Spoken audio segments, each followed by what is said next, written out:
gracias al Señor, amados hermanos, por esta oportunidad de poder compartir hoy la palabra del Señor. Y créanme que uno piensa que la carta del apóstol Pablo a los romanos es desafiante en su capítulo 1, versos 16-17. Cuando llegas al capítulo 3 te das cuenta de que también es desafiante porque pone en tela de juicio que todos los hombres son pecadores desde el capítulo 2, capítulo 3. Pero llegamos al capítulo 8 y estuvimos ahí un mes predicando en cada una de esas porciones y nos dábamos cuenta que la seguridad de nuestra salvación, que la seguridad de nuestra fe, que la seguridad de nuestras vidas se encuentra en Cristo.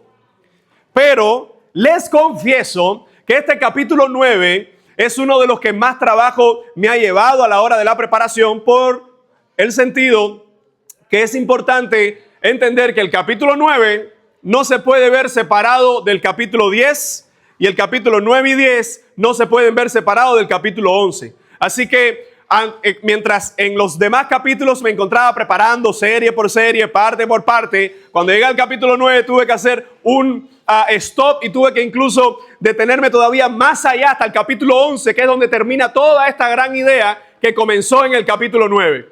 Eso lo que nos va a indicar a nosotros es que cada uno de nosotros, al encontrarnos en la carta del apóstol Pablo, nos vamos a dar cuenta que hay una niña aquí. Nos vamos a dar cuenta que, te amo. Nos vamos a dar cuenta que el apóstol Pablo ha comenzado una idea general sobre el tema de la salvación, sobre el tema de la elección y sobre el tema de la respuesta humana ante la gracia del Señor. Así que, fíjense, número uno, es importante recordar, es un dato que simplemente lo vamos a recordar, que la división actual de los capítulos fue añadida al Antiguo y al Nuevo Testamento por Stephen Langton en el siglo XIII. Escuche, repito el dato. Nuestra división actual de capítulos, que tú ves la Biblia por capítulo, eso fue añadido en el siglo XIII. Ojo con ese dato, porque la división a los versículos, el Antiguo Testamento, fue añadida por la familia de Ben Asher en el año 900 después de Cristo. Y en el siglo XVI se añadió entonces por Stierne la división de los versículos al Nuevo Testamento. Te lo resumo de esta forma. La Biblia no se escribió en capítulos y versículos. Por eso que es un grave error cuando leemos la Biblia decir, no, yo solo voy a leer este capítulo, solo este versículo, y lo desconectamos de alrededor. ¿Por qué? Porque no se escribió así. Ahora, si a partir del año 900 una familia de judíos puso versículos al Antiguo Testamento, siglo XIII o 1200, siglo XIII, otro erudito le puso capítulos al Antiguo y al Nuevo Testamento, y después por allá por el siglo XVI se terminó de poner los versículos a las otras partes. Es decir, desde el siglo IX hasta el siglo XVI fue un proceso de varias personas, no una, sino varias personas, para dividir la Biblia en capítulos y versículos. ¿Y por qué este dato es importante? Hermano, porque a veces nosotros leemos la Biblia y cogemos solo una porción, olvidando que cuando Dios reveló todo ese libro lo hizo completo. Por eso, cuando vamos a la carta de los Romanos, evidentemente nosotros vamos por porciones, y algunas de esas han respondido a como mismo están divididos los capítulos, pero no siempre. ¿Por qué? Porque lo que está escribiendo Pablo no es el capítulo 9. Pablo en esta sección escribe 9, 10 y 11. Y es sumamente importante que podamos verlo como un cúmulo, aunque nosotros lo vamos, evidentemente por tiempo, lo vamos a estar separando, que nosotros tengamos en cuenta que, como dice un autor que me llamó mucho la atención, y quiero compartir este dato con ustedes, él hablando, porque todo el mundo habla del capítulo 9 de Romanos, desde el sector calvinista, desde el sector arminiano, y otros que ni saben ni lo que significa ni el calvinismo ni el arminianismo, igual hablan de este capítulo 9, incluso algunos lo consideran la bandera de la teología reformada. Lo cierto es que este autor me encanta porque él dice de esta forma: en cuanto a los capítulos 9 al 11, se hace necesario leerlos como una unidad. Si se estudia solo el capítulo 9, dice este autor, se puede tener la tentación de pensar de que todo depende de Dios y que nosotros no tenemos nada que hacer. Pues el enfoque está en la soberanía divina, la elección y la realización de sus propósitos o los propósitos de Dios en la historia. Pero si solo se estudia el capítulo 10, estará tentado a creer que todo depende de usted, ya que el enfoque es la responsabilidad humana. la necesidad de creer y la urgencia de evangelizar. Luego, el capítulo 11, Pablo pone junto a la soberanía de Dios y la responsabilidad humana, concluyendo con esta doxología: oh profundidad de las riquezas y de la sabiduría del conocimiento de Dios, cuán insondables son sus juicios e inescrutables sus caminos, pues ¿quién ha conocido la mente del Señor? ¿O quién llegó a ser su consejero? ¿O quién le ha dado a él primero para que se le tenga que recompensar? Porque de él, por él y para él son todas las cosas. A él sea la gloria para siempre. Amén. De una forma resumida, hermano, capítulo 9, 10 y 11, es cierto que en una postura de la iglesia, sobre todo en un sector de perfil calvinista, y solo resumo brevemente para aquel que no ha escuchado, no está muy relacionado con esa postura, es una postura de hermanos en la fe que creen de que solamente el Señor ha elegido unos para salvarse y ese mismo Dios ha elegido otros para que vayan a la condenación eterna. No hay respuesta a la fe, no hay invitación para esos que Dios no ha elegido. Nosotros, como Iglesia Bautista Libre, nos afiliamos más a una posición arminiana reformada, donde entendemos que Dios sí elige por medio de Cristo para la fe. ¿Y cuáles son las condiciones? Creer y arrepentirse. Son las condiciones.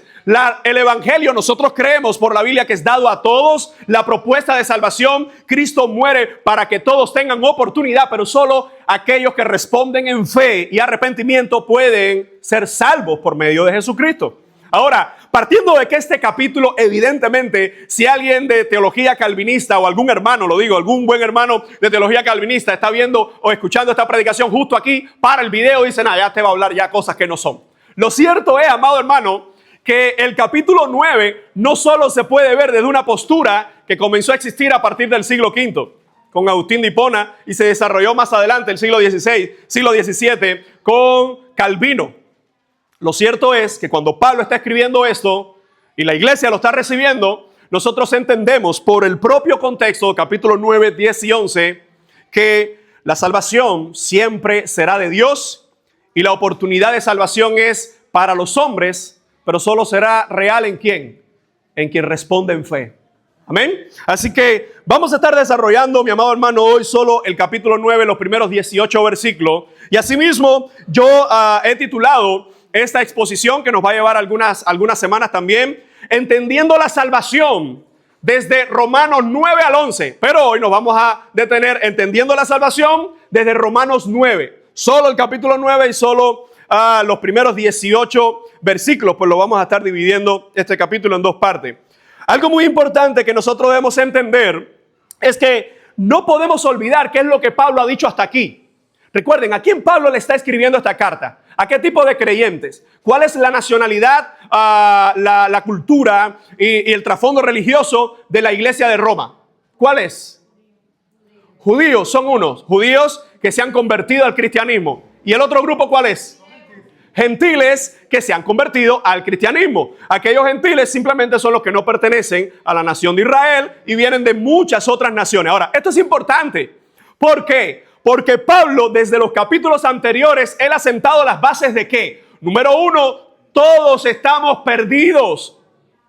No hay distinción. Eres judío, no tienes a Cristo, estás perdido. Eres gentil, no tienes a Cristo, estás perdido. Sea de donde sea, teniendo el trasfondo cultural que tengas, el trasfondo religioso que tengas, puedes tener conocimiento de la ley, el judío, pero aún así no tienes a Cristo, no eres salvo. Pablo ha declarado que todos estamos bajo pecado. No hay justo, dice él, ni aun uno. Pablo incluso ha dicho que en los patriarcas, tanto Abraham, David, ninguno de ellos pudo traer salvación ni justificación a la nación de Israel. ¿Qué es lo que nos dice eso? Que Pablo sigue centrado en que el capítulo anterior, ¿cuál fue la tesis principal? Que tuvimos 3 predicaciones sobre esa temática en el capítulo 8. ¿Cuál era la temática?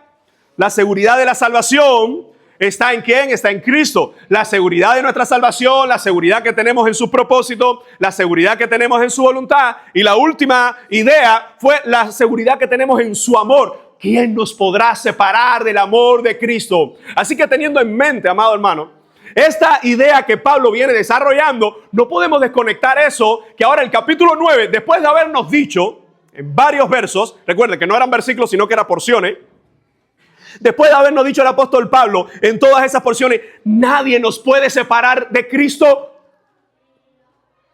Ninguna cosa creada, nada, ni la vida ni la muerte, nada nos puede separar de Él. ¿Por qué? Porque nuestra seguridad está en Él, en Cristo. Ahora Pablo va a introducir esta temática que algunos incluso la han tomado para irse a un sector o a otro sector en cuanto a la elección.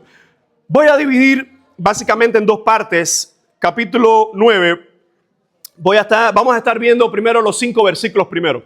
Esos 5 versículos lo vamos a estar viendo cómo Pablo expresa su dolor. Y después, en los versos del 6 al 18, cómo Pablo expresa que la palabra de Dios no falla. Pablo expresa su dolor y en segundo lugar, cómo Pablo expresa que la palabra de Dios no falla. Vamos a detenernos en el primer verso. Veamos conmigo ahí y nunca cierre su Biblia. Dice Pablo, verdad digo en Cristo no miento. Y mi conciencia me da testimonio en el Espíritu Santo. Vamos a detenernos un momento acá. Pablo parece ser que ha cambiado la tónica. Después de hablar de que estamos seguros en Cristo, ahora él va a introducir un tema que le trae dolor. Y fíjense cómo él dice, verdad digo en Cristo, no miento. ¿A qué nos hace alusión este tipo de fraseología? Verdad digo en Cristo, no miento. ¿A qué nos hace referencia? ¿A qué nos suena cuando después de haber leído todos los capítulos anteriores, nos damos cuenta que Pablo introduce la frase, verdad digo en Cristo? La pregunta es, ¿y lo que dijo anteriormente era mentira? ¿Por qué entonces Pablo introduce ahora esta frase, verdad digo en Cristo? ¿A qué le suena a usted eso? A ver, ¿qué tú quieres decir? Ajá, reafirmando. Dando seguridad a lo que va a decir ahora, o quizá resaltando que va a introducir un tema que algunos pueden llegar a pensar que es mentira. Si no lo dice. Si no, sigue desarrollando su temática. Es decir, Pablo lo que va a decir ahora, y esto es importante, hermano, porque lo que va a exponer ahora es un bombazo al corazón del judaísmo. Porque en pocas palabras, Pablo va a exponer ¿qué cosa? Que los judíos están perdidos. ¿Cómo? Es lo que va a decir. Por eso él dice, verdad digo en Cristo. La pregunta es, ¿cómo debe ser todo lo que habla un creyente? ¿Verdad?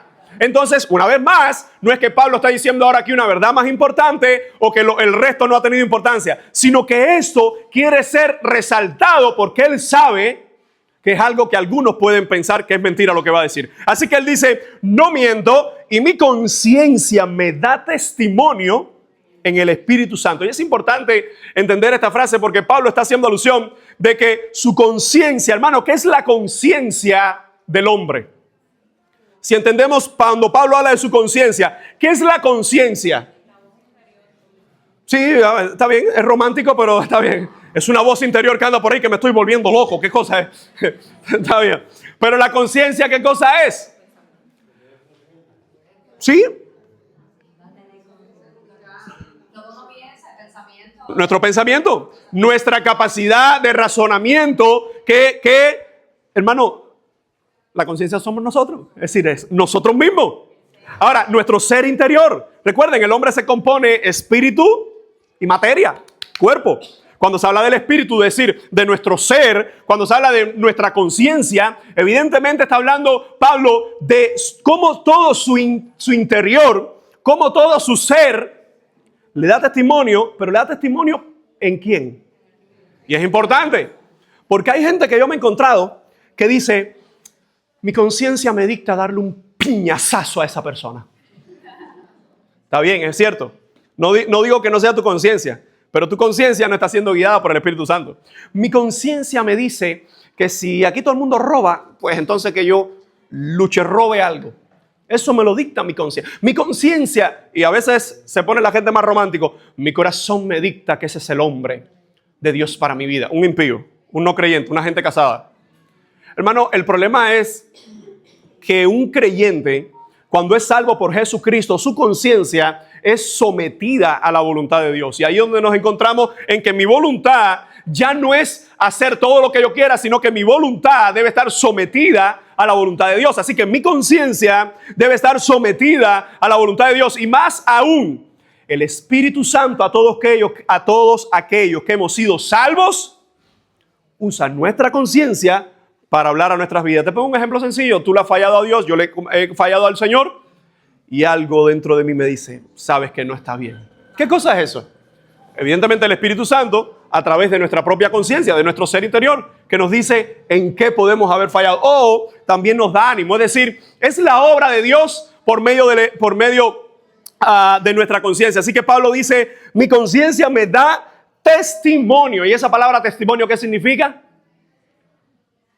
La palabra griega da la intención de me da evidencia. Y dice, me da evidencia en el Espíritu Santo. Y miren cuál es el dolor del apóstol Pablo, que él ha recalcado que no es mentira. Que tengo gran tristeza y continuo dolor en mi corazón, porque deseara yo mismo ser maldito con maldición. Separado de Cristo. Escuchen, ¿qué es lo que está deseando Pablo? Ser maldito y ser incluso separado de Cristo por amor a mis hermanos, los que son mis parientes según la carne, que son israelitas, de los cuales son la adopción, la gloria, el pacto, la promulgación de la ley, el culto y las promesas, de quienes son los patriarcas, y de los cuales según la carne vino Cristo, el cual es Dios sobre todas las cosas, bendito por los siglos. Amén. Recordemos, amados hermanos, que si vamos al capítulo 2, nos vamos a dar cuenta que desde allí, Pablo desde el capítulo 2, verso 17 en adelante, acusa y dice que no hay ningún judío justo delante de Dios. Así que él acusa a los judíos diciendo que no hay justo delante de Dios, y ahora en el capítulo 9 retoma la idea y dice, y me duele el corazón. Me duele el corazón. Dice, tengo gran tristeza y continuo dolor en mi corazón, porque deseara yo mismo ser maldito con maldición. De hecho, el término anatema, nosotros vamos a recordar que si nos remontamos al Antiguo Testamento, traía esa idea de que algo que no se podía hacer porque Dios castigaba con maldición, y la gente lo hacía, se podía convertir en el anatema. Así que Pablo está recurriendo una vez más a la mentalidad de los judíos, que cuando tú decías, eso es el anatema, no puedes tocarlo, no puedes hacerlo porque la maldición de Dios cae sobre ti por desobediencia. Y Pablo dice, me duele el corazón por mi nación, por lo cual incluso yo desearía ser maldito. Y hermano, yo no sé usted, pero yo creo que una de las expresiones más exaltadas de alguien, no sé, en una crisis tal, es, Señor, quítame la vida. Pablo no está deseando que le quite la vida. Pablo está expresando verdaderamente el dolor de su corazón, y por eso es que ahora empezamos a entender todavía mejor por qué él comienza la frase, verdad digo en Cristo. Esto es una realidad. Esto no es nada, este está inflando, este está fanfarroneando, Pablo se está, no, yo diera la vida por estos hermanos. No. Él dice, esto que digo, hermanos, no es mentira. Me duele el corazón, tengo profundo dolor en mi ser, porque yo deseara, dice, yo mismo quisiera ser maldito, incluso ser separado de Cristo, por amor a mis hermanos, los que son mis parientes. Y cuando Pablo comienza a enumerar cada uno de estos elementos, amados hermanos, no, vamos a detenernos por un momento en el versículo 3, cuando dice, deseara yo mismo ser anatema, separado de Cristo por amor a mis hermanos, los que son mis parientes según la carne. ¿De quién está hablando ellos? Los judíos, y en este caso los israelitas, hablando de la nación de forma genérica. Dice, los que son mis parientes en la carne, que son, y comienza Pablo a dar la primera idea, israelita. Ahora, quiero que tenga usted en mente esto. ¿Qué acabó de decir Pablo en el capítulo 8, en esa porción? La última porción, búsquelo conmigo, por favor.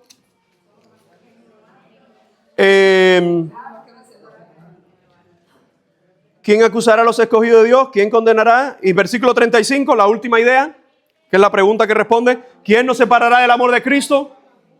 Justo después de decir eso, Pablo dice, me duele el corazón, e incluso yo deseara ser separado de Cristo.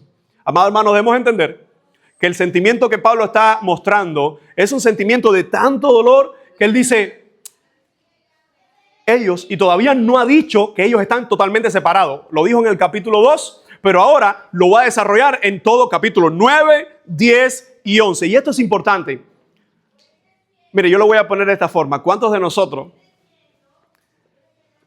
vemos nuestros hijos y en ocasiones seríamos hasta capaces de pensar, Señor, yo preferiría estar yo separado de ti porque mis hijos sean salvos?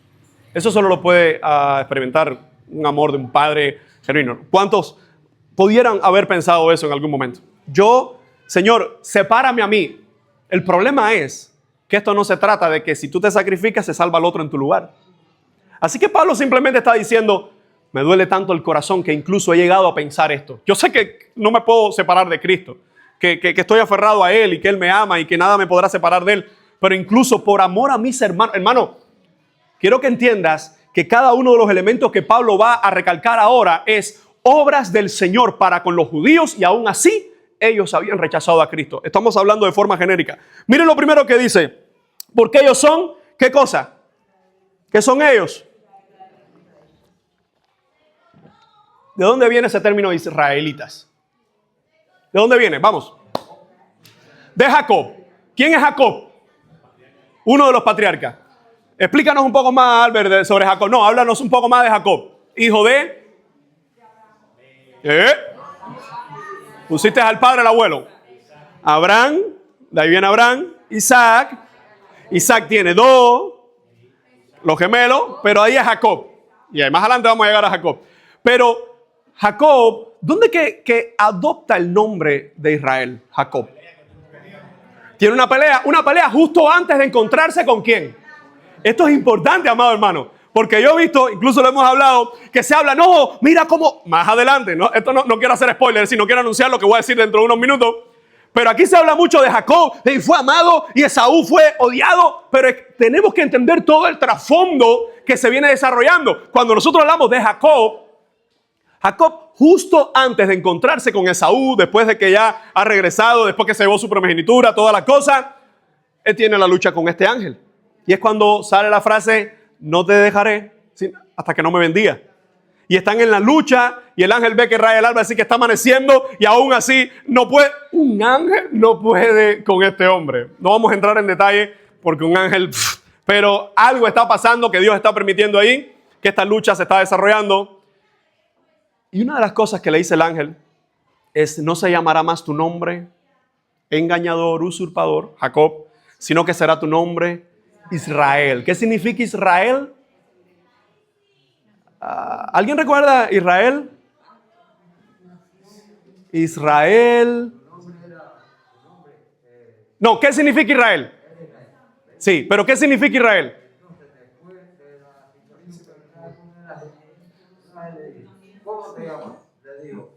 Bueno, no tanto así. No le preguntó cómo se llamaba. Le dijo, no se llamará más tu nombre es Israel. La pregunta es, ¿qué significa Israel? Dilo. Pero habla. El príncipe de Dios. Príncipe de Dios o el que lucha con Dios. Incluso el texto lo va a aclarar en las notas. Algunas Biblias lo ponen en nota a pie de página. Así que el sencillo nombre de Israel decía que este es el príncipe de Dios o este es el que lucha con Dios. ¿Y cuál fue la señal? Ese es el nombre que se le da. ¿Y cuál es la señal física que se le deja a Jacob? Se queda cojo para siempre. Otra señal de cómo se ha entendido, de cómo Israel va a depender de su Dios. ¿Cuál es tu nombre? No, mi nombre es Israel. Dios me puso el nombre. Pero esa cojera, durante toda su vida, algunos incluso han entendido que tiene que ver con, es un recuerdo por cada paso que des, que ahora le perteneces a Dios. Y miren, amados hermanos, Pablo usa ese término diciendo, mis hermanos, dice, ellos son israelitas.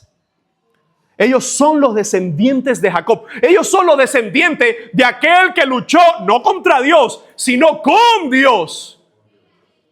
Recibió la victoria. Así que israelita es un término de gloria. nuestro nombre sale porque uno de nuestros patriarcas se le permitió, a uno de ellos, llamado usurpador, se le permitió luchar con Dios y vencer con Dios. Así que Pablo también da otro término, dice, ¿y de ellos qué cosa es? Dice, de los cuales son la adopción. Cuando se habla del término adopción, debemos entender que desde Éxodo 4, 22, Éxodo 19, 15, Oseas 11, 1, el Señor llama mi pueblo escogido. Yo les he adoptado como hijos. Y esto es importante porque lo que hay detrás de esa adopción es que no eres hijo legítimo, pero aún así, bajo las leyes, independientemente a judíos o en el Nuevo Testamento, los griegos, los grecorromanos, en la cultura, cuando eras adoptado y eras adoptado como hijo, hermano, tenías todos los privilegios que tenía cualquier hijo. Un hijo adoptado tenía todas las bendiciones que tenía el resto de los hijos. Y esto es importante, porque Pablo dice, por los cuales son la adopción. ¿Y de quién está hablando una vez más Pablo aquí? ¿De qué pueblo? De Israel. Y sigue diciendo, no solo la adopción, sino que más. ¿Cuál es el siguiente término? La gloria. La pregunta es, ¿a qué hace referencia el apóstol Pablo cuando dice que de estos, de los israelitas, también era la gloria? Bueno, cuando nosotros empezamos a buscar el término gloria, casi siempre en todo el Antiguo Testamento estará relacionado con la manifestación gloriosa de Dios. Tanto así que nosotros vamos a recordar que el tabernáculo, una de las cosas que representaba, ¿qué cosa era? La gloria o la presencia de Dios. Pero después en el templo, cuando los sacerdotes oficiaban sus ofrendas, ¿qué se representaba en ese lugar? La gloria o la presencia de Dios. Y Pablo está diciendo, porque de mis hermanos los israelitas también viene la gloria. La gloria se le manifestó a ellos. Ahora nosotros, si remontamos incluso antes del tabernáculo, nos daremos cuenta que a Moisés se le mostró la gloria del Señor. Y desde aquella zarza ardiendo, escuchó la voz, yo soy el que soy, y con este nombre se me recordará por los siglos de los siglos. Y esto es sumamente importante porque Pablo no solo habla de la gloria, sino ¿cuál es el siguiente elemento que habla de este pueblo? El pacto. Bueno, sabe que hay algunas traducciones que toman algunos manuscritos antiguos del griego y habla de los pactos de forma genérica. Pero esto es importante porque cuando se habla aquí de los pactos, nosotros nos vamos a dar cuenta, incluso hay un cantante que aunque su postrer estado es deplorable, su primer estado tenía canciones maravillosas. Y una de ellas es Dios de pactos, que cumples tus promesas. Amado hermano, nuestro Dios es un Dios de pactos. De hecho, nosotros vamos a ver con quién hizo Dios pactos. No necesariamente tiene que ser en orden. ¿Con quién hizo Dios pactos? Y lo vemos en el Antiguo Testamento. Porque esos pactos están siendo referencia a este pueblo de los israelitas. Recuerden, todo está bajo ¿qué? Disculpen, bajo el dolor que tiene Pablo en su corazón por sus hermanos en la carne, es decir, por los israelitas. ¿Con quién hizo Dios pactos? Abraham. Hizo pacto con Abraham. ¿Cuál es el pacto con Abraham? Génesis 12. Todas las simientes de la tierra, es decir, te bendeciré y tú serás bendición a todas las naciones. Eso se cumple después con Jacob también, con Isaac también, con David hizo pacto. Le dijo que en 2 de Samuel capítulo 7, del verso 13, 14 en adelante, le dijo, y no faltará un rey en tu trono, que el cual será rey, reinado para siempre. Pero ojo, porque cada uno de estos pactos empiezan a apuntarnos hacia ¿quién? Hacia Cristo. Evidentemente va a ser hacia Jesucristo. Incluso, no he mencionado uno, pero uno de ellos, de esos pactos que son visiblemente de los más hermosos que tenemos hoy. El pacto de Dios con Noé. El pacto de Dios con Noé. Digo visiblemente de los más hermosos, porque cada vez que hay una lluvia o algo así, vemos un arcoíris y la gente dice, mira qué bonito. Otros ni se dan cuenta, pero aquellos que sabemos la historia decimos, Señor, gracias porque ese arcoíris me recuerda varias cosas. Una de ellas, que no vas a destruir más el mundo por agua, pero más que eso, que tú preservas a tus hijos fieles. Ese fue el pacto. De hecho, el arcoíris solo lo vio Noé y su familia. Más nadie, porque los demás murieron anegados en agua por su pecado. Así que, mis amados hermanos, cuando Pablo hace alusión a los pactos, evidentemente está haciendo mención a cada uno de estos pactos que Dios hizo. Y fíjense que cada uno de esos pactos eran sombras del pacto por medio de Jesucristo. Porque la única forma en que Abraham, por medio de él, van a ser benditas todas las naciones, las familias de la tierra, es por Cristo. Porque no todos somos descendientes de Abraham. Así que, mis amados hermanos, ahora Pablo usa también otro término, dice la promulgación de la ley. Y esto es importantísimo. Porque, mis amados hermanos, Pablo le está escribiendo a una iglesia donde hay judíos con romanos. Pero dentro de esa iglesia, esos judíos que ahora han creído en Cristo pueden hacer alusión a que a nosotros se nos dio la ley. A mi familia se le dio la ley. A veces yo he escuchado gente que lo dice con mucha alegría. Esta zona que está aquí era de mi familia. Me la quitaron, pero era de mi familia. Esto aquí se llamaba el reparto, no sé qué. Dice, esto era de nosotros. Ya no es ni mío mi casa, pero uno dice, pero era de mis antepasados. Y fíjense cómo Pablo está diciendo que a este pueblo se le dio la promulgación de la ley, que evidentemente está hablando, hermanos, que la ley nunca fue mala. Hermanos, la ley no es mala. Malos somos nosotros. Los mandamientos de Dios no son malos. Malos son nuestros corazones en cuanto a los mandamientos de Dios. Y la ley, por eso Pablo lo va a aclarar incluso en esta carta y otras cartas también, va a decir, la ley era nuestra niñera. En otras palabras, nuestro ayo. Se entiende mejor niñera, ¿verdad? Era la niñera que te iba a llevar a Cristo, que era el proceso que se usaba en Israel, que tanto en la familia judía como en la familia romana, se usaba en ocasiones, sobre todo los pudientes, se usaba en ocasiones un ayo, es decir, un paidagogos, que es la palabra griega que se usa para ayo, un paidagogo. Ese paidagogo, de ahí viene paidagogo, el que guía al niño, que es lo que significa paidagogo, ahí viene pedagógico, pedagogo. Esa palabra paidagogo, lo que significaba y lo que implicaba era que el niño en su edad de minoría, en su minoría de edad, en su minoría de edad, tenía un pedagogo, que era el que lo instruía, le enseñaba las letras, le enseñaba las artes. Recuerda que la escuela no era como ahora, no estaba desarrollada de esta forma. Ibas a la escuela, regresabas a la casa. No. La escuela estaba en el hogar. Y ese pedagogo era el que iba enseñando a ese pequeño. Cuando llegaba a la mayoría de edad, ya el pedagogo no tenía más nada que hacer. Y el apóstol dice que la ley era nuestro pedagogos. Es decir, tenía un tiempo limitado. Tenía un periodo de tiempo. ¿Y cuál fue ese periodo de tiempo en que la ley fue guiando al pueblo? Hasta que vino Cristo. Así que cuando Pablo dice que a los judíos, a los israelitas, también se le dio la promulgación de la ley, se nos está diciendo, hermano, puede que te guste, puede que no te guste, pero Dios sí escogió al pueblo de Israel para traernos al Mesías.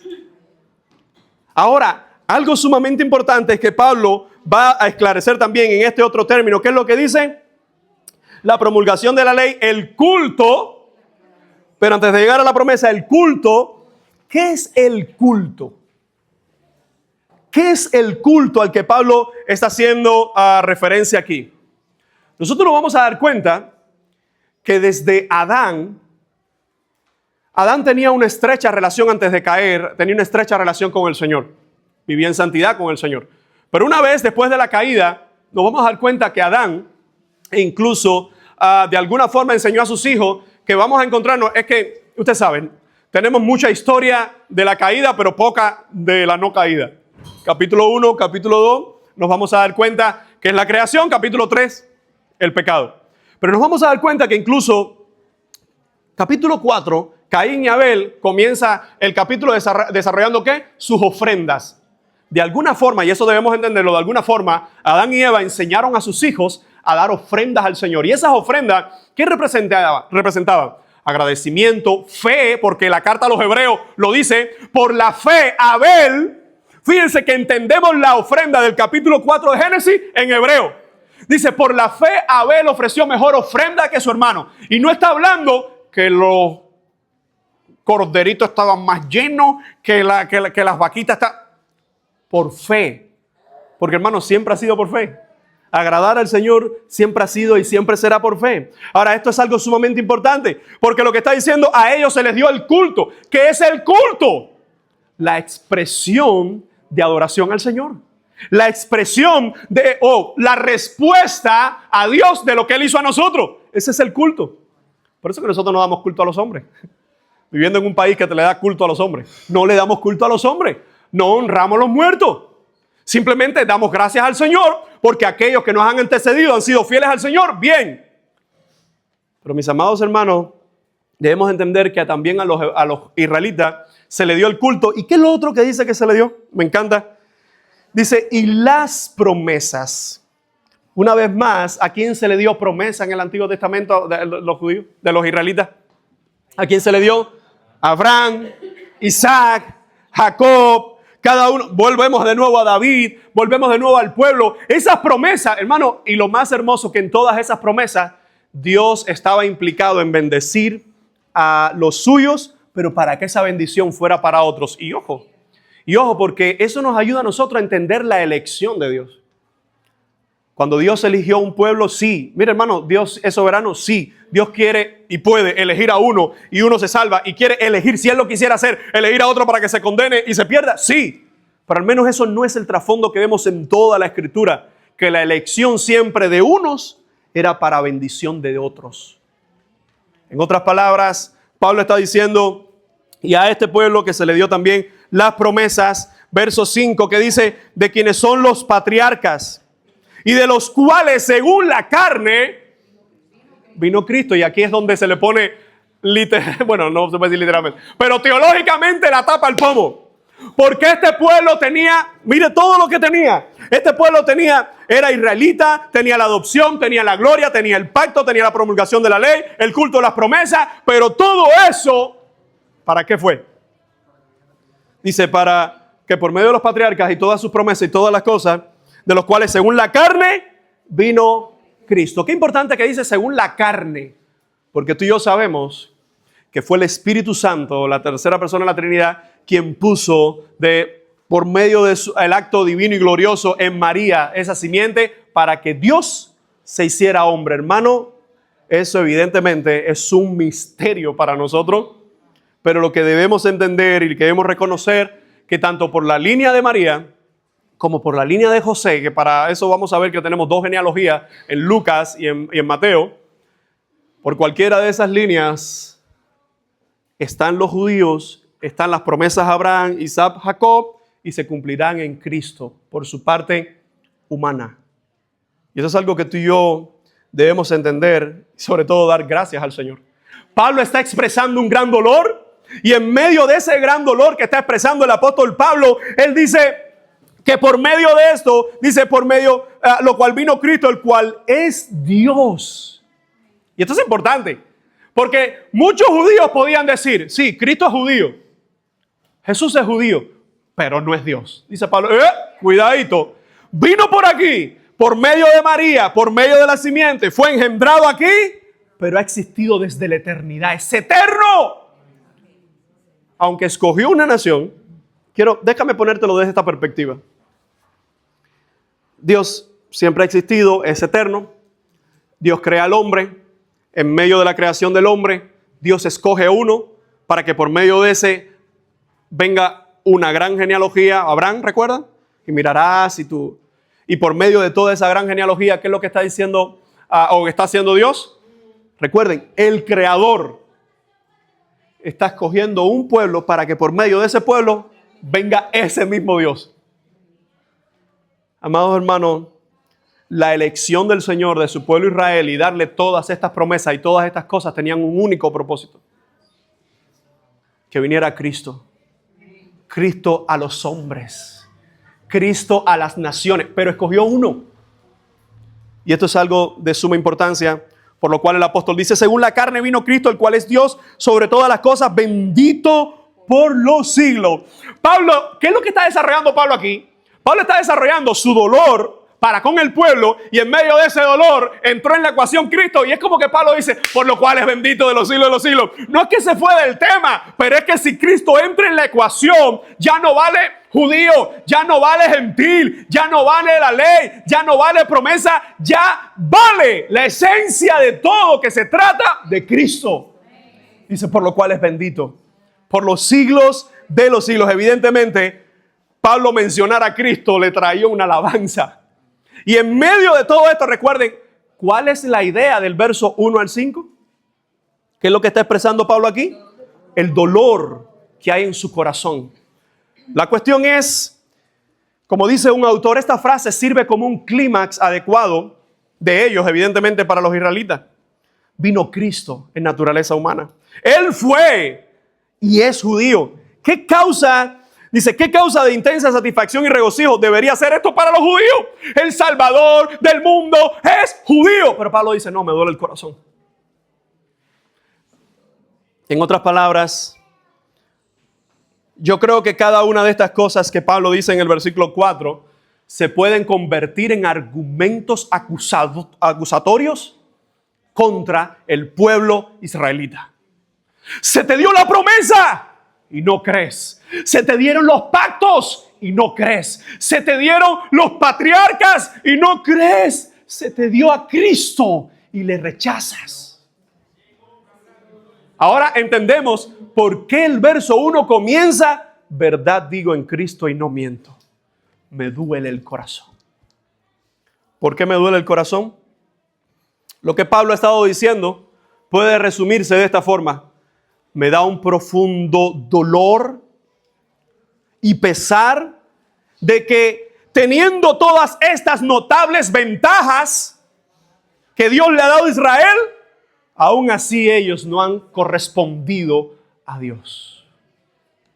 Verso 1 al 5 destapa el gran dolor que tiene el apóstol de que Dios ha tratado con su pueblo y aún así, amado hermano, su pueblo ha rechazado al Mesías. Así que vamos a hablar entonces de la segunda y última porción de esta mañana, que lo vamos a encontrar versos 6 al 18, y es como Pablo nos expresa que la palabra de Dios no falla. Y escucha esto, la palabra de Dios no falla. Dice el versículo 6, si lo puedes leer conmigo, no que la palabra de Dios haya fallado, porque no todos los que descienden de Israel son israelitas, ni por ser descendientes de Abraham son todos hijos, sino en Isaac te será llamada descendencia. Esto es, no los que son hijos según la carne son los hijos de Dios, sino los que son hijos según la promesa son contados como descendientes. Vamos a ir frase a frase. Mire primero cómo dice, no que la palabra de Dios haya fallado. Cuando Pablo está diciendo esto de su dolor, verso 1 al 5, de su dolor, cómo el pueblo del Señor, teniendo todas esas promesas, se ha descarriado, Pablo dice, pero la palabra de Dios no falló. Esto es importante, ¿por qué? Porque uno dice, Dios le dio todo ese trato, los patriarcas, las promesas, los pactos, la adopción, la gloria, el culto, la promulgación de la ley, y aún así, ellos le han rechazado. Pablo dice, no se me equivoquen, familia. No se me pierda, iglesia de Roma. Dice, no se me confundan, porque la palabra de Dios no ha epicto. La palabra griega epicto es no ha caído al suelo, no se ha quedado sin efecto. Incluso se puede entender que Pablo está diciendo, la palabra de Dios nunca cae al piso. Algunos tratan de pisotearla, pero la palabra de Dios no falla. Hermano, yo no sé si tú percibes esto conmigo, pero esto me da una fortaleza en mi alma. Durante esta semana, preparando capítulos 9, 10 y 11, cuando llegué a este punto, decía, Señor, gracias.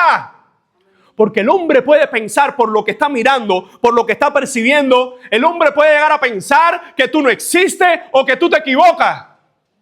Pero tú nunca fallas. La iglesia de Roma podía mirar y podía ver que la mayoría de los israelitas no estaban en esa iglesia. No estaban buscando a Dios.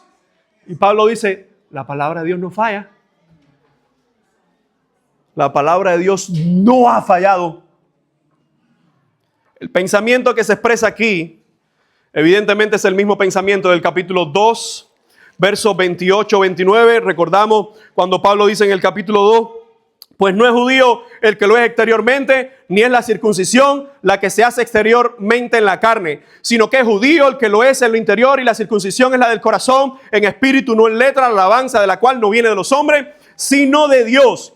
Cuando Pablo nos dice que la palabra de Dios no falla, él está diciendo, Dios trató con su pueblo, el pueblo ha dado la espalda, pero no perdamos del punto de vista que el hombre puede fallar, rechazar, morir en su pecado, pero Dios cumple lo que promete. Hermano, el rechazo de Israel por parte, porque evidentemente no era que todos los israelitas habían dado la espalda, porque hay israelitas que están dentro de la iglesia de Roma que están escuchando esto también. Y que estoy seguro que se le duele el corazón cuando ven sus hermanos israelitas que no quieren saber de Cristo, no del judaísmo, sino de Cristo. Y fíjense cómo dice esta nota que tomé: el rechazo de Israel, tomé de un autor, el rechazo de Israel por parte de Dios no es total ni completo. Su palabra no ha fallado ni fallará nunca. El remanente será salvo. Y ese remanente es aquellos que respondan en fe, es aquellos que respondan en arrepentimiento. Dice, ese será salvo. El que pone su fe en Cristo jamás será avergonzado. Y esto es importante, porque dice el verso 9, porque la palabra de la promesa es esta. ¿Cuál es la palabra que está diciendo aquí que no ha fallado? Dice, la palabra de la promesa es esta: por este tiempo vendré y Sara tendrá un hijo. Y no solo esto, sino también cuando Rebeca concibió de uno de Isaac nuestro padre. Hermano, debemos entender que cuando Pablo dice no todo el que desciende de Israel es israelita, recuerden una vez más Abraham, Isaac, Jacob. Pero Abraham no solo tiene a Isaac. Abraham tiene otro hijo antes de Isaac, Ismael. Y aunque viene de Abraham, no es israelita. No es hijo de la promesa. Pero no nos perdamos del punto de vista que Jacob, Abraham, Isaac, Jacob, fue parte de gemelo con otro hermano. ¿Cómo se llama el hermano? Esaú. Esaú no es israelita. Y fíjense cómo Pablo ahora empieza a hablar de un término de genealogía, es decir, de Israel. Aun cuando Abraham ha tenido otro hijo, ese no es Israel. Aun cuando Jacob tuvo a su hermano, por su hermano no vino Israel. Y esto es importante atiéndeme por favor, para que no pierdas esta idea. Dice, porque la palabra de la promesa es esta: por este tiempo vendré y Sara tendrá un hijo. Y no solo esto, sino también cuando Rebeca concibió de uno de Isaac nuestro padre. Lo que está haciendo Pablo es siendo lo más claro posible en la línea directa de los israelitas: Abraham, Isaac, Jacob. Y por medio de Jacob, bueno, ahí vamos a tener los patriarcas. Y esto es importante, porque cuando nosotros vemos el versículo 11, dice, pues no había aún nacido, ni habían hecho aún ni bien ni mal, para que el propósito de Dios conforme a la elección permaneciese, no por obras, sino por el que llama. Se le dijo, el mayor servirá al menor, como está escrito. Y ahora viene una frase que es extremadamente discutida en el ambiente evangélico. Y yo les digo algo, yo leyendo esta frase y viendo el contexto, que lo vamos a hacer ahora mismo, me da cada vez más paz y más fortaleza en mi fe. Porque dice, como está escrito, a Jacob amé, mas a Esaú odié. Se traduce aborrecí, pero la palabra griega es odié. Dice, se puso malo esto.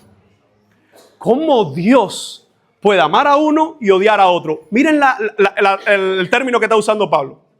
Vamos por parte. Porque esta cita Pablo no la inventó aquí.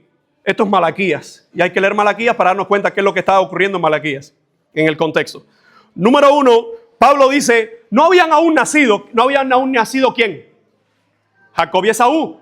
¿Recuerdan la historia? Por tiempo no vamos a ir a volver a leer la historia en Génesis, pero recuerdan la historia, cómo ellos estaban en el vientre peleando, y uno sacó la mano, se le puso la grana, metió la mano, todo, y el otro se la agarró el calcañar. Fajados son niños. Hermano, yo recuerdo las mías que la barriga se decía, imagínate dos. Dice, muchacho, te reviento cuando saca. Muchacho, estate quieto. Estos dos chiquillos ni desde adentro van. No, y en medio del vientre, ¿qué es lo que dice Pablo? Uno no había hecho mal, ni el otro había hecho mal ni bien. ¿De qué está hablando aquí? Elección, evidentemente. Sí, hay elección. Desde el vientre es lo que está esclareciendo Pablo. Dice, pues no habían aún nacido ni habían hecho aún ni bien ni mal para que el propósito de Dios conforme a la elección permaneciese. ¿Cuál es el propósito de Dios conforme a la elección? ¿Cuál es la elección? ¿Cuál fue la elección? ¿A quién eligió Dios? Abraham, Isaac y ahora Jacob. ¿Pero para qué los eligió? Para que por medio de Cristo viniese la bendición a todas las naciones. Y ojo con esto. Abraham es llamado el primer hebreo. ¿Pero qué era Abraham? Antes de ser circuncidado y separado por Dios. ¿Qué era Abraham? ¿Idólatra? No sabemos si adoraba a ídolos, pero lo que sabemos es que de Ur de los Caldeos era politeísta. No sabemos si él lo hacía o no. Pero lo que estamos claros es que Abraham no era escogido por Dios. Y esto es importante. Dice, ¿el qué? Entendamos esto. Con Abraham vamos a ver que se introduce la circuncisión como señal de pacto en Génesis 17. Y es importante nosotros entender que Abraham es escogido en Génesis 12. En ti serán benditas todas las simientes de la tierra. Génesis 17, la señal del pacto de la circuncisión. Y después por ahí vamos a ver la repetición de la promesa. Y esto es importante. La elección de Dios a un gentil, porque era gentil, se tiene que decir de esa forma, definición gentil. A un gentil de una nación idólatra, lo escoge, lo hace suyo para bendecir a quién. A todas las naciones, incluyendo a los que vengan por su genealogía.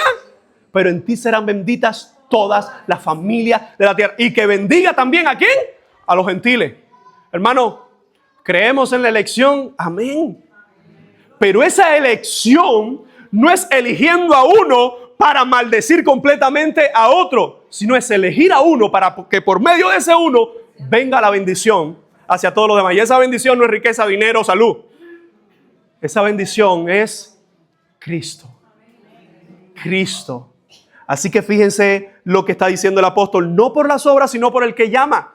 Se le dijo, el mayor servirá al menor. Como está escrito, a Jacob amé, mas a Esaú aborrecí. Vamos a buscar Malaquías, por favor. Malaquías capítulo 1. Le da un poco atrás a su Biblia. Malaquías 1.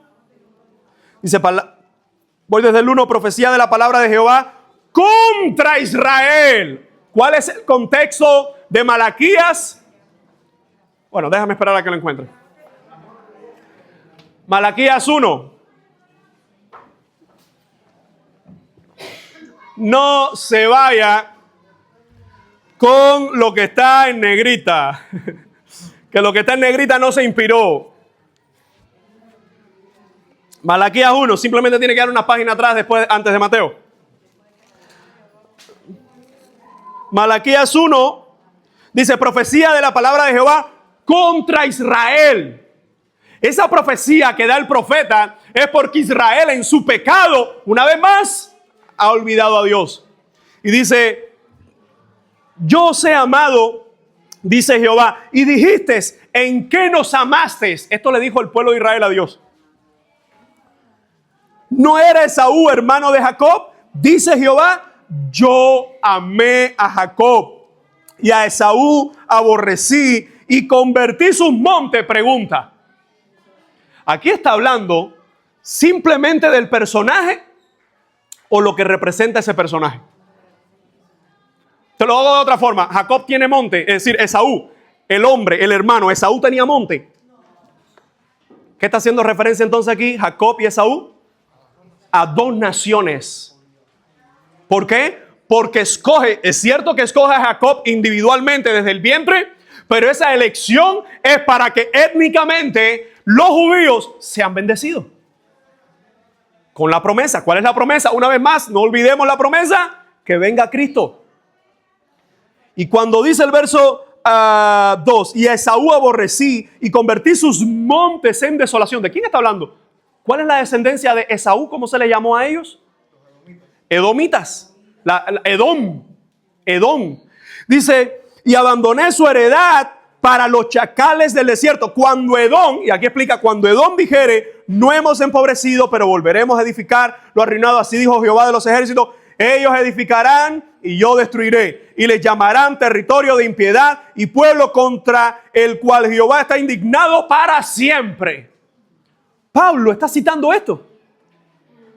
Pablo está citando al profeta Malaquías, que el profeta Malaquías, y voy despacio, hermano, el profeta Malaquías lo que está diciendo es que el Señor escogió a su pueblo para bendecir y rechazó a Edom, a los edomitas, como tribu pagana. Evidentemente, desde el vientre, estos dos hermanos no habían hecho ni una cosa ni la otra. La pregunta es, ¿y qué no sabe Dios? Las cosas no tienen que ocurrir para que Dios las sepa, porque Él es omnisciente. Y esto es sumamente importante porque regresamos a Romanos y Pablo dice, como está escrito en Malaquías, a Jacob amé, mas a Esaú aborrecí. Mis amados hermanos, hay que entender qué significa ese término amar a uno y odiar al otro. Bueno, nosotros debemos entender, voy por parte. Vámonos a centrarnos en Jacob y Esaú. Cuando se volvieron a encontrar estos dos hermanos, ¿qué hizo Jacob por Esaú? Oró por él, lo bendijo, le dio incluso ofrendas y le dio cosas, ¿sí o no? Es decir, uno fue escogido, el otro fue rechazado, pero es interesante que aunque esto ocurrió desde el vientre, en las acciones temporales de ellos, uno demostró que quería la bendición de Dios y el otro no le importaba nada. ¿Dónde vemos eso? La primogenitura. Desde la primogenitura vemos que el propio Esaú, cuando aquel momento que estaba con hambre, su hermano le dijo, véndeme la primogenitura, véndeme, no la cambió por el plato de lentejas. El plato de lentejas fue la motivación, pero al final fue una venta. Lo dice la Biblia. Eso es uno de esos gazapos que la gente dice, no, él cambió la primogenitura por un plato de lentejas. No, léelo y te darás cuenta que no lo cambió por el plato de lentejas. El plato de lentejas dice, y le vendió la primogenitura, se la vendió. Ahora, ojo con esto. El Señor escoge a Jacob, pero el término amar a uno y odiar al otro o aborrecer al otro debería a nosotros ayudarnos a entender que la fraseología hebrea simplemente lo que está hablando es escoger a uno, bendecir a uno y al otro simplemente rechazarlo. ¿Por qué? ¿Recuerdan lo que Jesús dijo en el Nuevo Testamento cuando Él habla, el que ame padre, madre, hijos o hermanos más que a mí, no es digno de mí? Entonces, la idea de amar a Dios, incluso rechazar la familia, ese rechazo a la familia no es odio, sino que es una fraseología para hacernos entender qué cosa, que siempre lo primero será Dios. Que aborrecer, el que no aborrezca padre y madre, no es digno de mí. Aborrecer padre y madre. Dice, ¿cómo si el mismo Dios te dice, honrarás a tu padre y a tu madre? Entonces hay que entender que esa idea de aborrecer a uno en el contexto desde el Antiguo Testamento al contexto Nuevo Testamentario, incluso Jesús lo dice y evidentemente aquí Pablo replica esa idea. El odiar o aborrecer a Esaú no era literalmente que Dios le detestaba, sino que Dios no le favorecía, había escogido al otro. Y lo más hermoso de esto, que escogió al otro para que por medio del otro los edomitas también fueran bendecidos. Por medio de Cristo, amado hermano. No necesariamente eran bendecidos todos los que vendrían por Israel, sino todos los que confiaran en Cristo. Para el momento de la iglesia de Roma, evidentemente hay judíos que se han convertido a Cristo, pero hay una mezcla de romanos, de gentiles que también han venido a Cristo. Y no podemos afirmarlo, pero tampoco dudarlo, de que las tribus de Edom también tuvieron esa oportunidad de escuchar el evangelio en el Nuevo Testamento por medio de Jesucristo. Así que amar y aborrecer se entienden en el sentido semítico de preferir y no preferir, más que un odio literal. Hay un autor que dice, esta frase se pudiera entender como amar menos. ¿Por qué razón? Porque incluso, aun cuando Dios ha escogido a Jacob, Jacob, que tiene la bendición del Señor, va a orar por su hermano, va a bendecir a su hermano. Mis amados hermanos, este otro autor dice, Pablo está respondiendo a la pregunta de por qué Israel el pueblo elegido ha rechazado al Mesías y cómo eso abre la puerta a los gentiles. Así que a Jacob amé y a Esaú aborrecí. Número uno, no está hablando de una elección de salvación para Jacob y una elección de condenación para Esaú. No lo dice el texto. Hay que entender que la cita que está haciendo Pablo está haciendo referencia a Malaquías, y Malaquías está haciendo referencia a naciones.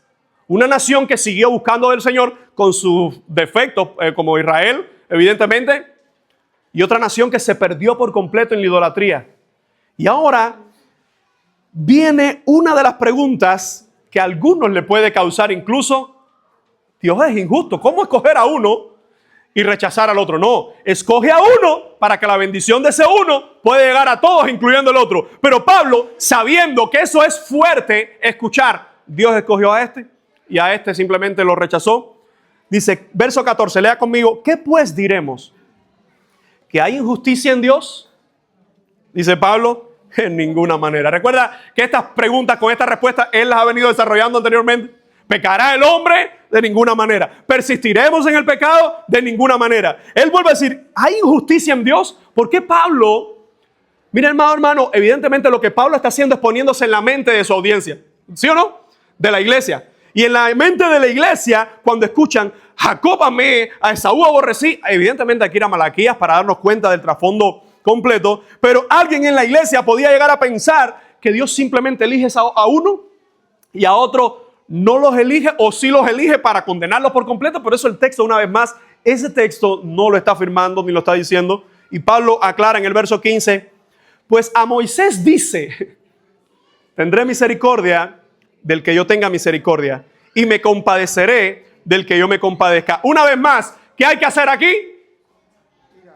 Vamos a Éxodo para ver cuando Dios dijo eso, ¿de qué estaba hablando? Éxodo 33, por favor. Éxodo capítulo 33. Y les voy a estar guiando con algunas preguntas por motivo del tiempo. Éxodo 33. Primero, Éxodo 30 y 32. Éxodo 32. ¿Qué está ocurriendo en Éxodo 32? Ajá, pero dices el becerro de oro porque está en su título. ¿Pero qué está ocurriendo? Éxodo 32. Moisés sube al monte, Dios le está dando la ley, y cuando vienen bajando, ¿qué está ocurriendo en el pueblo? Vamos a ponerlo de esta forma. ¿Qué estaba ocurriendo entre Dios y Moisés en el monte Sinaí? ¿Le está dando qué cosa? El pacto escrito. El pacto. El Señor le está entregando a Moisés el pacto con su novia. Los mandamientos, haz esto y vivirás. Los mandamientos del Señor, los 10. Se los está entregando. Dios de su dedo, después eso es otra temática, pero Dios de su dedo está escribiendo la ley, le está diciendo, amarás al Señor tu Dios, y los 10 mandamientos como los conocemos. Moisés viene bajando, Josué aparece por ahí en esa zona. ¿Y qué pasó? Dice, hay gritos, como alarido, perro ladrando, ¿qué cosa es eso? Dice, no, el grito de fiesta. El pueblo estaba cantando, gozándose. Y uno dice, bueno, porque el Señor le está dando la ley. No. Moisés viene a donde está Aarón. ¿Y cuál dice Aarón? Yo no sé qué acciones aquí son más detestables. Versículo 24. Cuando llega Aarón dice, verso 23. Porque me dijeron, este es Aarón, haznos dioses que vayan delante de nosotros, porque a este Moisés, el varón que nos sacó de la tierra de Egipto, no sabemos qué le haya pasado. Él está en el monte del Señor, recibiendo los mandatos para ti, pueblo. Cada uno de esos mandatos que hacía, le recordaba a la nación cómo amar a Dios, cómo buscar a Dios, cómo ejercer la relación que Dios quería con ellos. Dice, oye, para mí que Moisés se murió. A este no sabemos qué le pasó.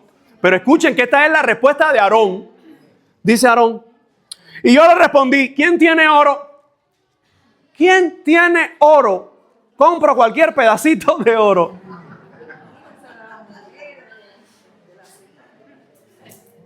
A ver, nosotros ahora, evidentemente, sí, uno se ríe, pero, hermano, esto es para llorar. Dice, ¿quién tiene oro? Apartadlo, dice Aarón, y me lo dieron. Y lo eché en el fuego, salió un becerro.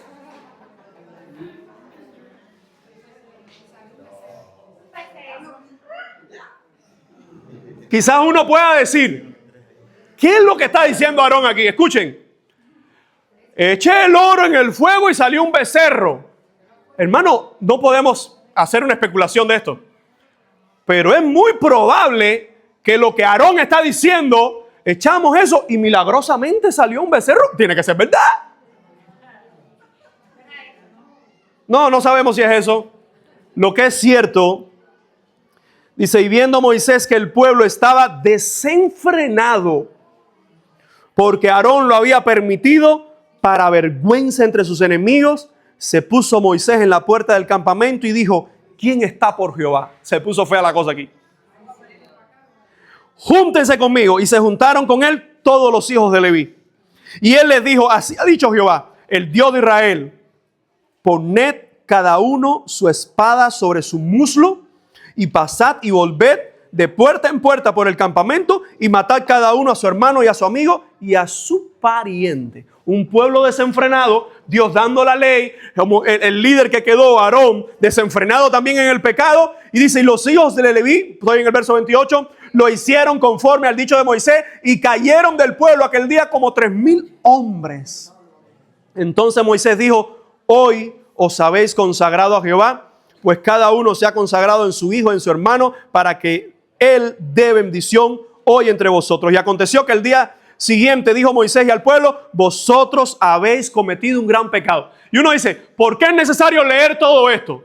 Bueno, para entender la frase, tendré misericordia de que yo tenga misericordia. Necesitamos leer el contexto. Sigue diciendo, versículo 31. Entonces volvió Moisés a Jehová y dijo, te ruego, pues este pueblo ha cometido un gran pecado, porque se hicieron dioses de oro, que perdones ahora su pecado. Y si no, ráeme ahora o quítame ahora de tu libro que has escrito. Y Jehová respondió a Moisés, al que pecare contra mí, a este raeré yo de mi libro. Ve pues ahora, lleva este pueblo a donde te he dicho, he aquí que mi ángel irá delante de ti, pero en el día del castigo yo castigaré en ellos su pecado. Y Jehová hirió al pueblo, porque habían hecho el becerro que formó Aarón. Pregunta, no hemos llegado a la frase, tendré misericordia de quien tenga misericordia. ¿Cuál es el contexto?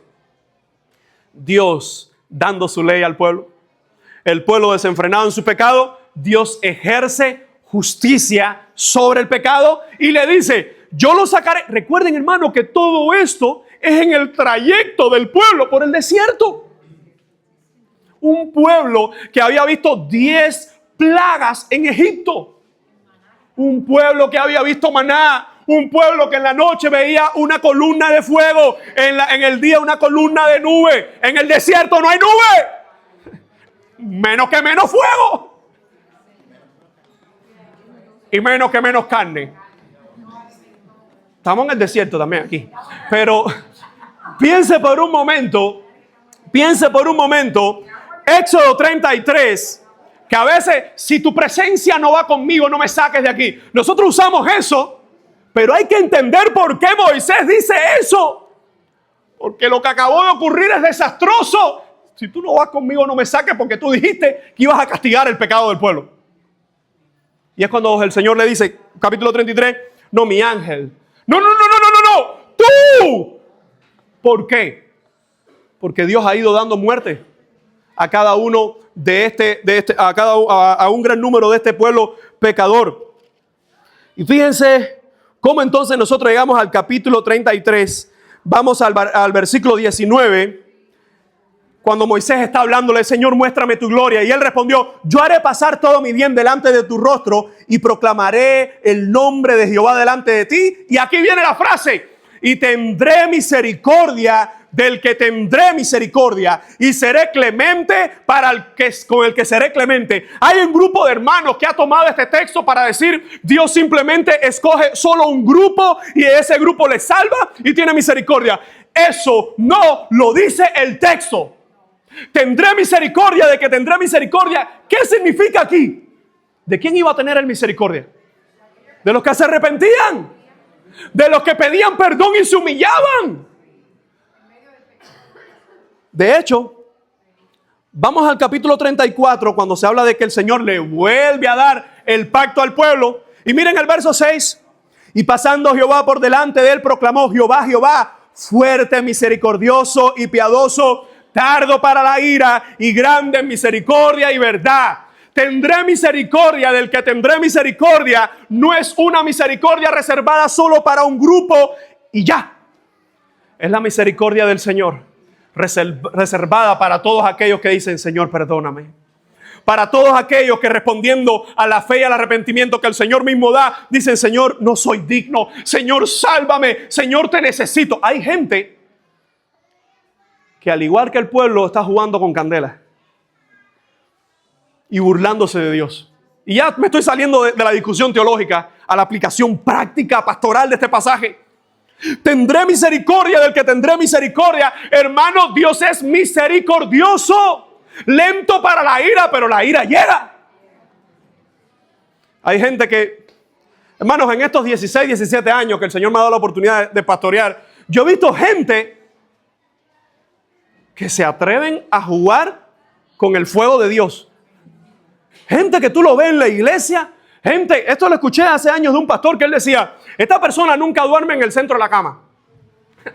Siempre se cae. Pero teológicamente, hay gente que piensan que la misericordia de Dios es permisión al pecado. Esa no es la misericordia de Dios. ¿Cómo entender un Dios airado que en este pasaje nos está diciendo, tendré misericordia del que tendré misericordia? Recordemos, amado hermano, incluso en este mismo Éxodo 34, lea conmigo versículo 10. Dice, contestó, he aquí, yo hago pacto delante de todo tu pueblo, haré maravillas que no han sido hechas en toda la tierra, ni en nación alguna, y verá todo el pueblo en medio del cual estás tú la obra de Jehová, porque será cosa tremenda lo que yo haré contigo. Tú te das cuenta que Éxodo 32, 33 y 34, el contexto de tendré misericordia del que tendré misericordia es el impío o el pueblo que peque y no se arrepienta, juicio. Mas el que se humille y se arrepienta, misericordia. Hermanos, la frase tendré misericordia del que yo tenga misericordia y me compadeceré del que yo me compadezca, no está haciendo separación o clasificaciones o acepción de personas. Simplemente nos está diciendo que Dios es misericordioso.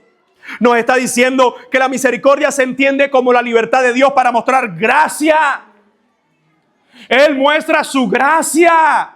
Y nosotros entendemos que por la misericordia del Señor, tú y yo no hemos sido consumidos. Amado hermano que estás aquí, visita. Que estás aquí, creyente que estás aquí y estás en prácticas que van contra Dios. La misericordia del Señor te tiene respirando hoy. Hoy es día de salvación, hoy es día de perdón, pero ese día, un día terminará. Lento para la ira, pero no significa que no desatará toda su ira. Grande en misericordia, pero no misericordia para el que no se humilla y no se arrepiente. Amados hermanos, no pienses que porque la iglesia no te ve, los hermanos no te ven, tú puedes hacer lo que quieras. La misericordia de Dios se ve en cada hálito, en cada respiración. Y tú dices, todavía el impío toma ese hálito de misericordia, toma ese aliento y dice, no hay Dios. Y lo mismo que está respirando es Dios diciéndole, todavía, lento para la ira, todavía, pero un día la ira de Dios caerá por completo sobre todos sus enemigos. Hay un autor que dice, la misericordia de Dios es que Dios tiene ese derecho de mostrar misericordia en la historia. Pero eso no significa que niegue la responsabilidad humana. Eso no significa de que Dios reserva esa misericordia solo para un grupo y a otros le dicen, no hay oportunidad. No, simplemente porque no te elegí. No es lo que dice el texto. Hermano, si tú has respondido en fe al Señor, es porque la misericordia del Señor te alcanzó. Es porque su misericordia te abrazó. Por eso, si por gracia hemos sido salvos, si por su misericordia hemos sido salvos, sigamos anunciando a ese Dios de misericordia que sigue salvando gente hoy.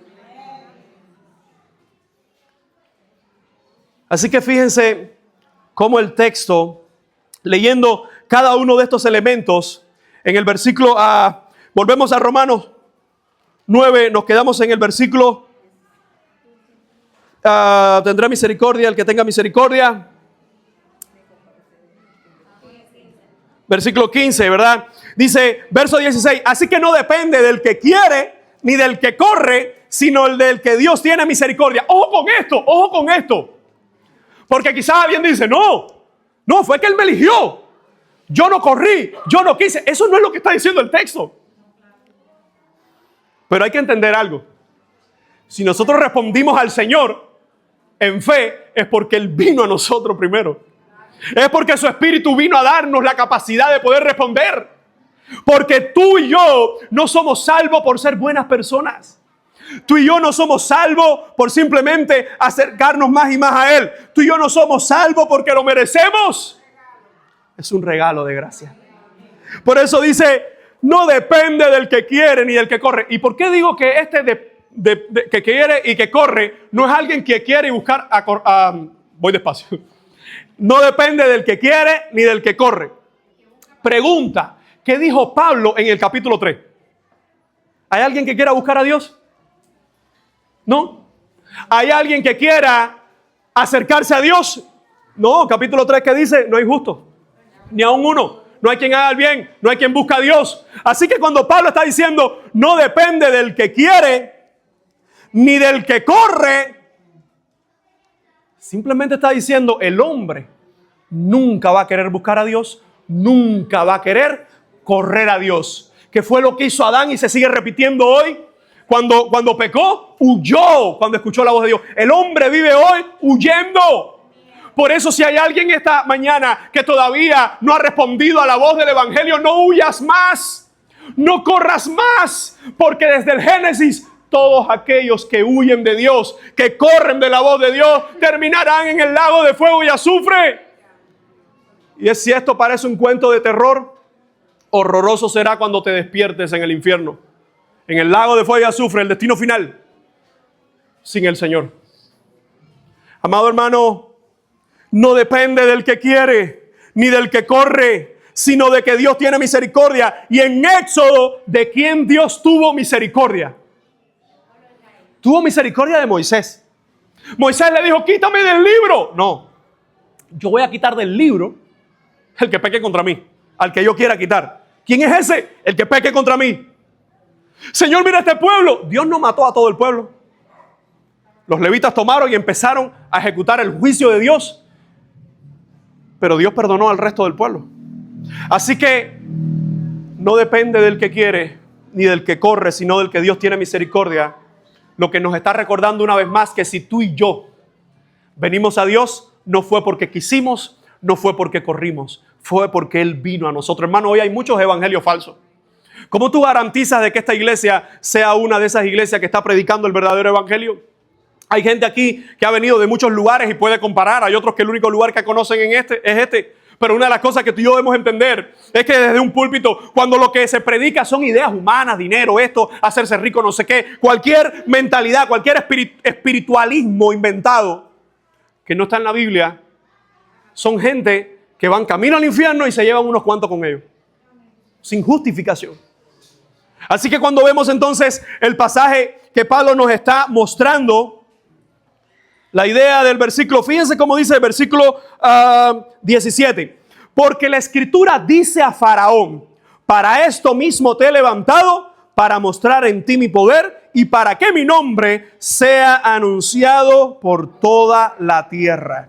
De manera que de quien quiere, tiene misericordia. Vuelvo a repetir la idea del Señor. Y al que quiere endurecer, endurece. Hermano, he leído muchos buenos cristianos, pero creo que con un error en esta interpretación de que este texto, según estos cristianos, y ojo como lo digo, buenos cristianos, pero creo que tienen una mala interpretación de este texto. Dicen: Dios quiso coger a alguien y endurecerlo para el infierno y lo endureció, sin darle oportunidad nunca de salvación, la doble predestinación. Nosotros respetamos a quien cree eso. El único problema es que eso no es lo que está diciendo este texto. Mira lo que dice el texto: de manera, verso 17, lo volvemos a leer. Porque la Escritura dice: a Faraón, para esto mismo te he levantado. ¿Quién eligió a Faraón? Uno puede decir: no, bueno, no sabemos cómo llegó, o si buscamos la historia nos damos cuenta por las transiciones naturales que tenían los egipcios. Y ahora Dios está diciendo: no, ¿quién te levantó? Esto es importante, porque aunque no ponemos en duda de que Faraón llegó ahí por las transiciones normales que tenían los egipcios, tú y yo sabemos que el simple hecho de que los reyes lleguen a su lugar es que Dios los ha permitido. Dios lo ha permitido. Y para su propósito. Así que hay que reconocer que Dios con Faraón tenía un trato especial. Pero ojo, porque aquí no está diciendo que Faraón va a representar entonces a todos los no creyentes. Seguimos el texto, dice: porque la Escritura dice a Faraón: para esto mismo te he levantado, para mostrar en ti mi poder y para que mi nombre sea anunciado por toda la tierra. De manera que de quien quiere, tiene misericordia, y al que quiere endurecer, endurece. Vamos al primer verso y terminamos con el 18. En el verso 17, ese endurecimiento de Faraón se entiende como un proceso. Por ejemplo, hay un autor que dice: evidentemente Faraón endureció su corazón, pero ese corazón duro, Dios lo endureció más. ¿Por qué? Porque Dios mismo está enviando a Moisés a darle señales a Faraón. Y no se ha dado cuenta que Faraón decía así: quita la plaga que vamos a liberar al pueblo. Y cuando quitaba la plaga, o sea que terminaba la plaga, volvía de nuevo a endurecer. ¿Todo eso con qué propósito? Dios lo está diciendo aquí. Para mostrar Dios su poder. El endurecimiento de Faraón no era para condenar a Faraón en el infierno. Eso no lo dice el texto. El endurecimiento de Faraón es para que el mundo entero escuche que hay un Dios en Israel que es más poderoso y es más grandioso que los cientos y cientos de dioses egipcios. De hecho, no sé cuántos se percataron que cada una de las 9 plagas primeras representan dioses de los egipcios. Al dios del Nilo, al dios de la rana, al dios del sol, al dios del agua. Tantos y tantos dioses en cada una de esas 9 plagas. ¿Qué es lo que estaba haciendo el Señor? De hecho, vamos a ver en la ecuación que aparece Janes y Jambres. Que en el Pentateuco no te da los nombres, el nombre te lo da Moisés en el Nuevo Testamento. Los 2 brujos empezaron a replicar algunas primeras señales. Y me encanta porque cuando llegan los piojos, dice: no, esto es el dedo de Dios, ya no hay cómo replicar esto. Ellos con sus encantamientos, con sus artimañas satánicas y diabólicas, podían replicar algunas cosas. Pero cuando ya se salió de la ecuación y empezaron los piojos, dice: oye, los piojos son malos. Empezaron los piojos, los mismos brujos. Y Faraón, ¿qué empezaron a decir? Esto es el dedo de Dios. ¿Qué estaban diciendo? ¿Qué estaban diciendo los brujos o los sacerdotes de Osiris, de Ra, de cada uno de esos dioses de Egipto? Verdaderamente, el Dios de este pueblo puso su dedo y los nuestros callados todo el mundo. Amado hermano, ¿para qué Dios endureció el corazón de Faraón? Evidentemente, si Faraón en la primera plaga deja ir al pueblo, no sabemos todas las otras plagas o todas las otras maravillas que se hubiesen visto. Ahora, esto es importante. Porque aun cuando Dios endureció el corazón de Faraón, el propósito ¿cuál era? Mostrar su poder. De hecho, volvemos al verso 17. Lea conmigo de nuevo. Porque la Escritura dice a Faraón, para esto mismo te he levantado, para mostrar en ti mi poder. ¿Y para qué? ¿Y para qué? Dios endurece a uno para mandarlo al infierno. No sabemos, eso no lo dice el texto. Pero Dios endureció a Faraón. ¿Para qué? Para que el nombre del Señor fuera anunciado. Pregunta, ¿qué le dijo Dios a Abraham? En ti serán benditas todas las familias de la tierra. ¿Qué le dijo Dios a Isaac? Lo mismo que le dijo a Jacob, en ti. ¿Y en quién se cumple esa bendición? ¿En quién se cumple esa promesa? En Cristo. Así que el endurecimiento de Faraón no está recalcando de una elección de Dios para gente condenarla al infierno sin posibilidad de arrepentimiento, sino es una elección, sí. Porque esto no se trata de que es arminianismo, calvinismo, esto es Biblia. Sí, sí lo escogió. ¿Para qué? Para endurecerlo. Pero endurecerlo ¿hasta cuándo? Porque el texto no lo dice. Lo que nosotros asumimos es que Dios cumplió el propósito de ese endurecimiento. ¿Cuál fue el propósito? Que incluso al final los egipcios, Dios tocando a los egipcios, se despojaron, ¿sí o no? Los propios egipcios se despojaron de toda su riqueza. Y ojo, porque en el pecado y el endurecimiento de Faraón, también su hijo murió. Su primogénito también murió. Todos los primogénitos de Egipto. Y cuando terminan y dejan ir al pueblo, incluso después de 10 plagas, Faraón le cae atrás de nuevo a Israel. Y ahí no sabemos más nada de Faraón. Por eso especular de que el endurecimiento de Faraón reafirma una doctrina de que Dios solamente va a escoger a uno para mandarlos al infierno no es factible con el texto. Este texto no afirma eso. Porque después de que el pueblo entra al Mar Rojo, ¿recuerdan? Y sale, y viene el pueblo de Israel, y Dios une las aguas. No sabemos si Faraón estaba ahí o no. No lo sabemos. No podemos afirmarlo. No sabemos más nada de Faraón hasta que Dios selló su juicio sobre Egipto. Y una de las cosas que sabemos es por el libro de los Salmos, que incluso en un cautiverio del pueblo de Dios la gente decía, cántenos por favor las canciones que cantaban en Egipto. Hermano, la gloria del nombre de Dios en el pueblo de Israel, en Egipto, llegó a todos los rincones de la tierra. ¿Qué pasó entonces con el endurecimiento de Faraón? Que se cumplió el propósito. Por eso, ¿qué dice el verso 18? De manera que de quien quiere tiene misericordia. Pregunta, ¿qué establecimos según el contexto Éxodo 32, 33, 34 de la misericordia de Dios? ¿Para quién es? Para todos los que se arrepienten. Por eso, tendré misericordia del que tenga misericordia. Es para todos aquellos que responden a arrepentimiento. ¿Para qué endureció Dios el corazón de Faraón? Una vez más, para mostrar su misericordia. Dice, tiene misericordia y al que quiere endurecer, endurece.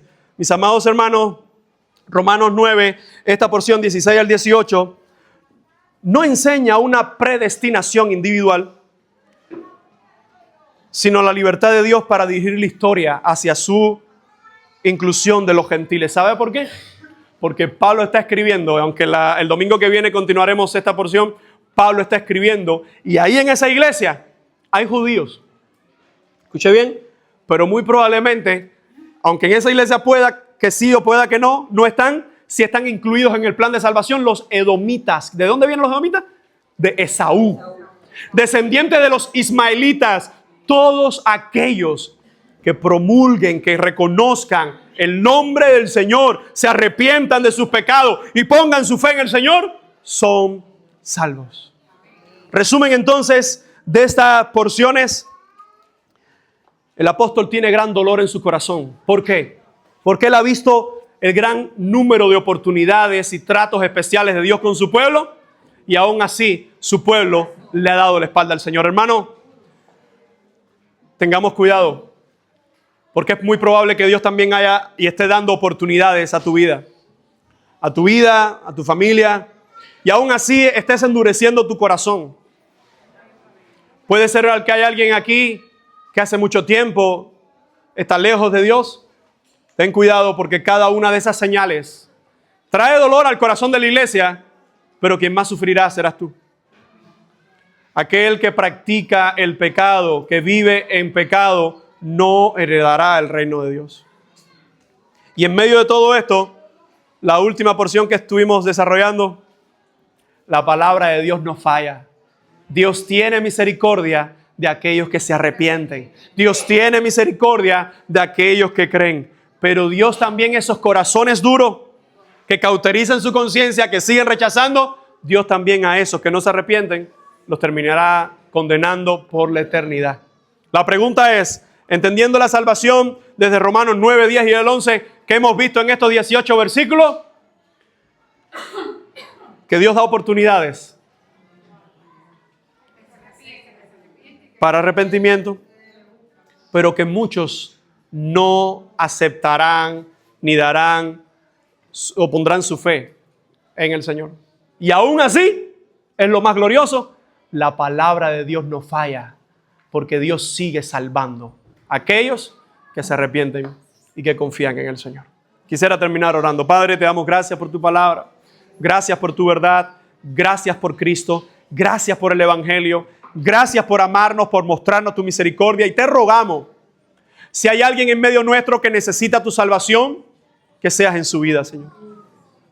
Pero también te suplicamos que si hay alguien en medio nuestro que está en prácticas pecaminosas, Señor, y no se ha separado de ellas, que seas en su vida, que contristes su alma por la obra del Espíritu Santo para sacarlo de esa situación. Porque, Señor, sabemos que en ti hay perdón, en ti hay misericordia.